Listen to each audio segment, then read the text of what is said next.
It's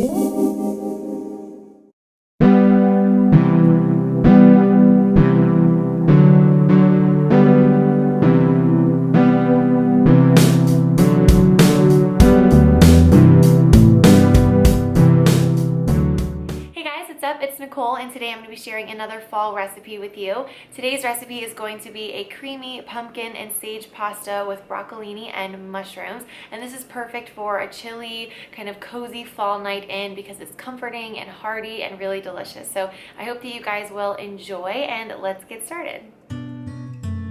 Okay, so to start this process, we're going to boil some pasta. I use half of a box of bow tie pasta, but you can use any kind you like. The key here is to make sure that you salt the water. I know you hear that all the time, and you're probably like me and think it's not necessary, but it makes a huge, huge difference.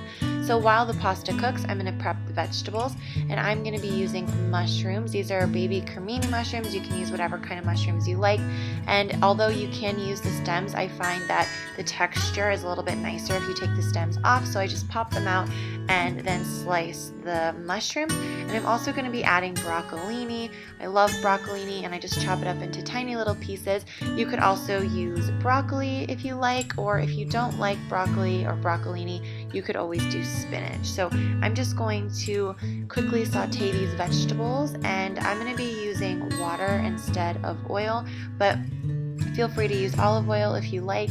And I'm just going to basically soften these and get them ready to go in the pasta when the pasta is done cooking.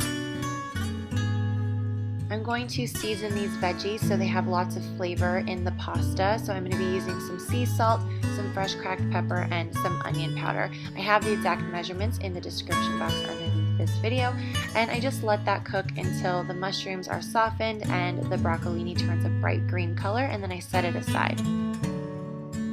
Next, I'm going to move on to making the pumpkin sage cream sauce. I'm basically going to be making a bechamel sauce, but this is a vegan version, and it's much, much, much healthier, much lighter.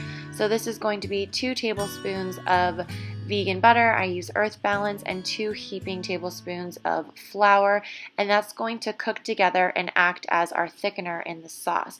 So what I like to do is mix it all together and let it cook until it gets kind of like a toasted color, almost like a peanut butter color, and then I'm going to add 2 sage leaves. Now we're actually only going to use this for while it's cooking, and then we're going to pull those out because it's not nice to eat, but it's going to add a lot of flavor to the sauce.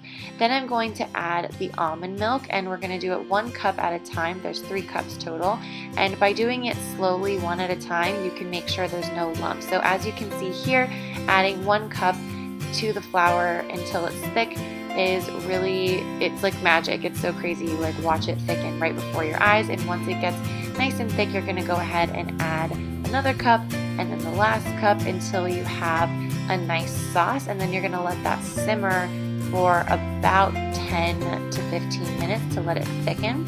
And during that time, I'm going to add the pumpkin. I add about a cup of canned pumpkin. You want to make sure that this is just 100% pure pumpkin. You don't want the pumpkin pie filling or sweetened pumpkin or anything like that.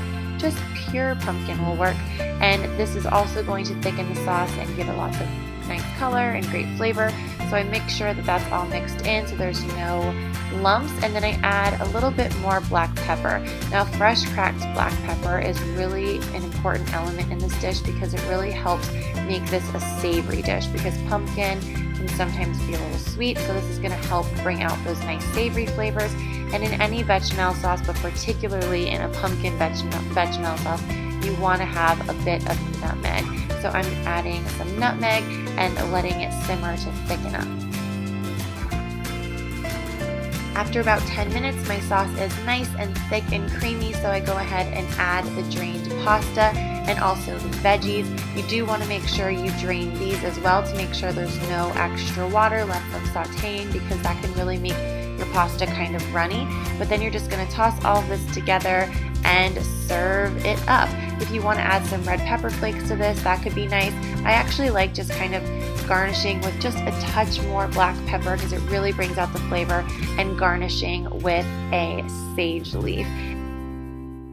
This is basically fall on a plate. It's savory and creamy and comforting and just like a cozy, delicious dinner that's super easy to put together. And unlike an ordinary kind of traditional creamy pasta that's made with dairy, this is not going to make you feel gross and heavy after you eat it. Even though it's super creamy and super rich, you still feel really good after you ate it. You don't feel that heavy bogged down feeling. So I think this is like a win-win. It's the perfect comfort food, and it's one of my new favorite recipes. So I hope you guys give it a try because I think you're going to love it. Alright guys, that's it for this video. I hope that you enjoyed. If you did, please give this video a thumbs up because it helps more people find my channel, and it also lets me know that you like these types of videos, and that way I can keep making more fall recipes. If you have any questions or comments or video requests or recipe requests or anything like that, let me know in the comments, and I will see you guys next time. Bye!